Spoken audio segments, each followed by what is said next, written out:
السلام علیکم ورحمۃ اللہ وبرکاتہ۔ ناظرین کرام، ہولی اور جمعہ 14 مارچ کو ایک ساتھ پڑھ رہے ہیں اور اتر پردیش انتظامیہ اس بات کو یقینی بنانے کی پوری کوشش کر رہی ہے کہ تقریبات میں خلل نہ پڑے۔ جمعہ اور ہولی کو ایک ساتھ ہونے کو مد نظر رکھتے ہوئے اتر پردیش پولیس نے حفاظت کے وسیع انتظامات کیے ہیں۔ پولیس اہلکاروں نے اتر پردیش کے کئی شہروں میں فلیگ مارچ کیا اور حساس علاقوں میں 60 سے زائد PAC دستے تعینات کیے گئے۔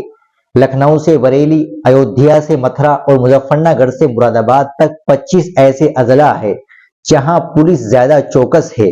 حساس اضلاع میں پولیس اہلکار ڈیوٹی پر مامور ہے۔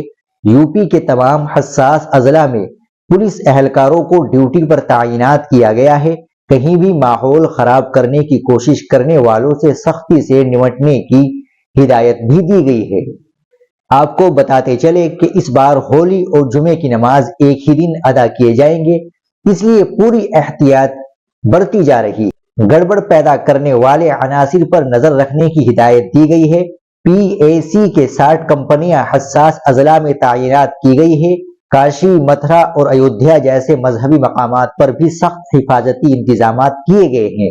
ہولی کے جلوس کے راستوں کی ڈرون کیمرے کی مدد سے نگرانی کی جائے گی۔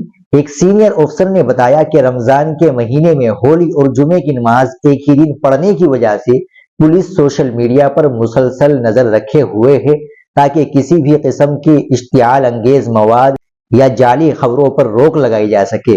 عہدیدار نے کہا کہ ہولی کا دہن جمعرات کی رات کو ہوگا اور جمعے کو ہولی منائی جائے گی، اس لیے حکام کسی بھی طرح کے امن و امان کی خرابی کو روکنے کے لیے ایک جامع سیکورٹی پلان پر عمل پیرا ہے۔ DGP پرشانت کمار کی طرف سے جاری کردہ ہدایت پر عمل کرتے ہوئے حساس مقامات پر پولیس دستے تعینات کر دیے گئے ہیں۔ ناظرین کرام، آپ اس ویڈیو کو زیادہ سے زیادہ شیئر کریں، لائک کریں، چینل کو بھی سبسکرائب کر لیں۔ ملتے ہیں انشاءاللہ اگلی ویڈیو کے ساتھ۔ السلام علیکم ورحمۃ اللہ وبرکاتہ۔